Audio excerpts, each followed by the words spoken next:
Hey guys, so this is the Nikon Z7. Right in my hands, the Z7, and mounted on it is the 24-70 f4S lens, which is a new lens from them under the S line lineup. I won't go through the specs. I'm sure you guys know the specs more than I do already. So let's look at the unit itself. Menu. Okay, as you can see, it's pretty much the Nikon menu that we are all used to. And over the top here, you see that there's an LCD, which I like. This LCD panel is something that I don't see on models like on Sony and Fuji, other than one of the Fuji models.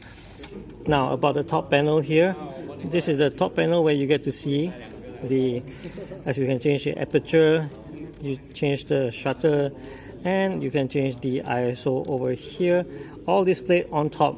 Good stuff from Nikon.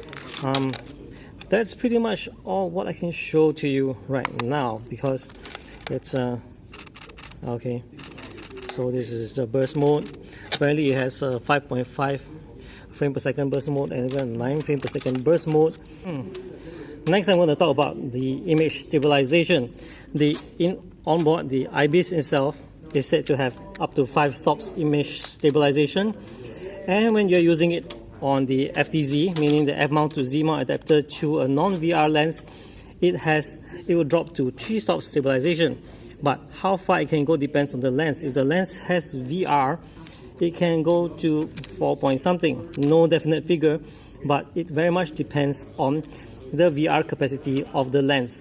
The newer model VR lens will have better stabilization. So basically the stabilization system works together. The one on the VR and the one on the sensor, the IBIS, will work together. Alright, so that's it for this video. Thank you for watching, guys. So this is the Nikon Z7, something that's really awesome. I think the body here and the lens here comes to about almost RM 20,000. I do not have the price yet. I'll get back to you guys on this one some other time. Alright, thanks guys. Bye bye.